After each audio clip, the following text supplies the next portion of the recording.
Hey y'all, it's your captain for all things creative coming at you with Real Housewives of Potomac, Season 8, Episode 16 review. If you're new to this channel, please like, subscribe, all that good stuff, especially since it's my birthday Tuesday, so show some love that way. And if you're returning, thank you so much for rocking with us.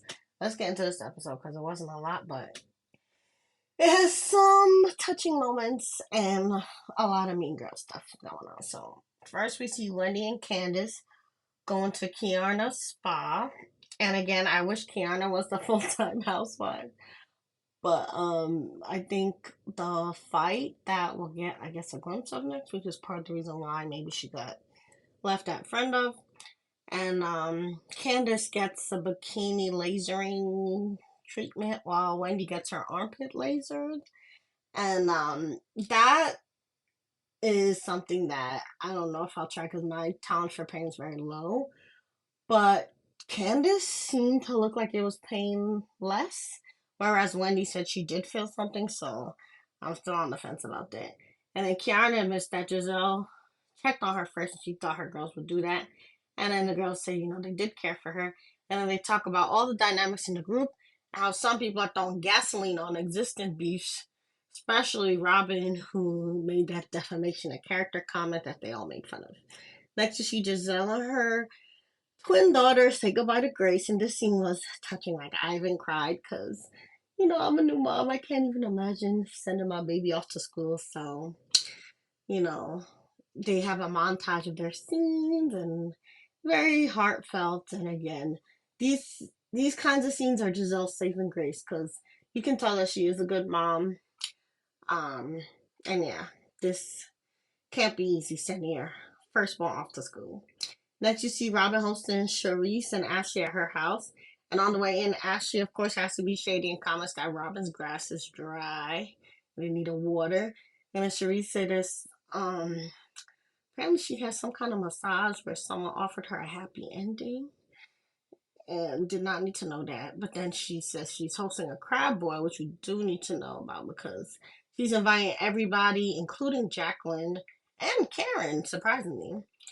Um, Shout out to Charrisse for still inviting Candace, even though Robin, just all beefing with her. Shows Charrisse has a mind of her own. Even though she's not the grand dame, Charrisse does, show that she's got some of what it takes to be a good housewife. Now you see NECA and Ike having a scene where she's getting ready for the crab boil. And she says she's on the last day of the IUI pills because with the intrauterine insemination process, I believe one of the steps is making sure that you actually ovulate. So fertility pills are involved so that the ovulation can be timed with the insemination of the guy's semen. So I guess she's taking pills. I think other people sometimes do shots, so I'm not sure, but I guess she's taking pills for her uh, ovulation. So I don't know. Next, you see Giselle and Karen talking, and Giselle talks about Grace going to college, and Karen bakes her cookies. And when asked about tennis Reese's event, Karen says, "Hell to the no, she not going." And she says Ray's allergic to crabs, which is probably a lie. In production is gonna show that that's a lie very soon because when Robin and Charrisse talk about who all is coming to the crab boil, and we know Wendy's not attending because I think she has some kind of event, and Karen's not attending, and they question whether her excuse about race algae being real or not. And the producer flashes back to Ray and Karen at a crab boil dancing 2 years ago. So it's clear that Karen don't like Charrisse, and Charrisse is trying to make amends with Karen. But after all that nasty stuff she said last season, I do not blame Karen for not messing with Charrisse. Next, Charrisse says she's confused that Robin and Candace have problems, and Jacqueline shows up and basically says that she and Mia aren't cool, even though Mia had said that they were. And then when I saw that man with the umbrella walking Ashley and all the girls from their cars to the door of the party, I was thinking, what in the Farnsworth Bentley is happening?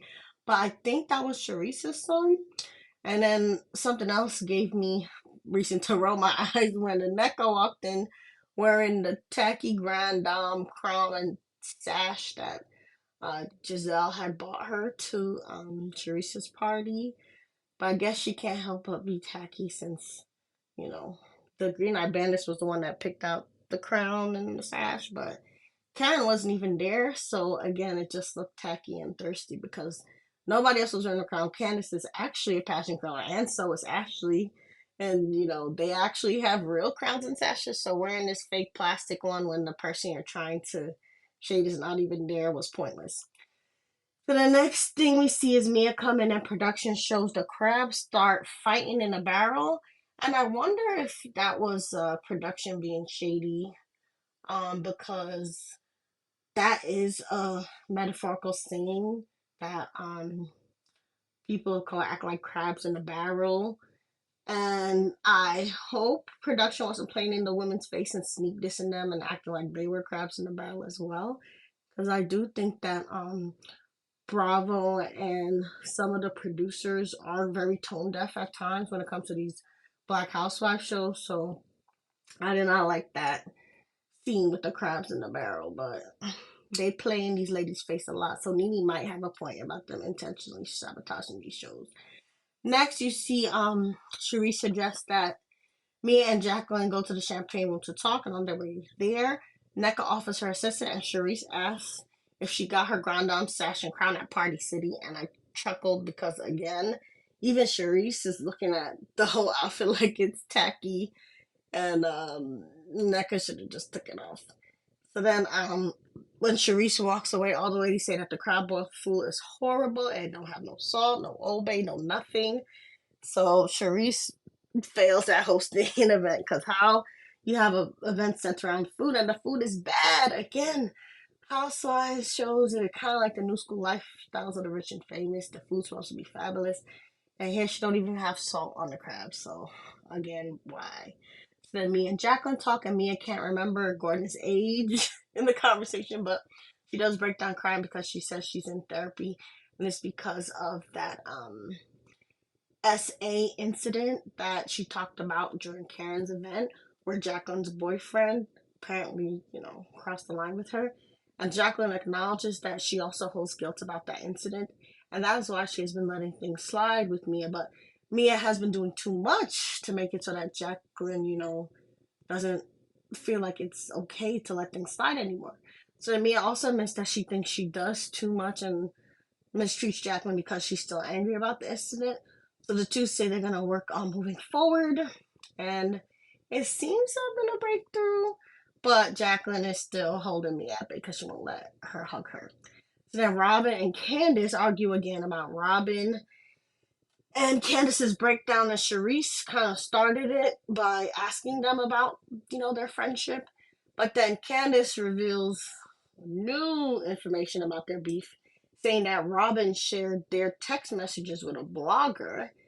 And Candace calls Robin a hypocrite because of that. Because, again, Robin has been on this high horse saying that Candace betrayed her. When literally Candace commented about a public situation that was in the news about Juan cheating and, her not showing that on the show when all season Karen was saying that Juan was cheating and Robin lied about it and then waited to share the story on Patreon. But then Robin's going to go and share private text messages with the blog. So I thought the argument wasn't going anywhere. And Charrisse also thought so because she starts banging on the table and yelling at everyone to stop talking. And she looked like she was overreacting and drunk. So Giselle and Ashley start laughing at Charrisse. And then in the confessional, Giselle says that Charrisse is drunk too. Candace cries in the corner and apologizes for yelling at Charisse's home before saying that she has to go. And then Candace hugs some of them except the Green Eyed Bandits and says goodbye to everyone that matters. And that is the end of the episode. Next week is going to be a little better. I thought this might be the last episode, but I think next week, hopefully, is the last episode before the reunion because I saw the preview tease the fight with Deborah that made the headlines. But say what you thought about the episode in the comments. Make sure to like, share, and subscribe. And remember, you're the master of your fate and the captain of your soul.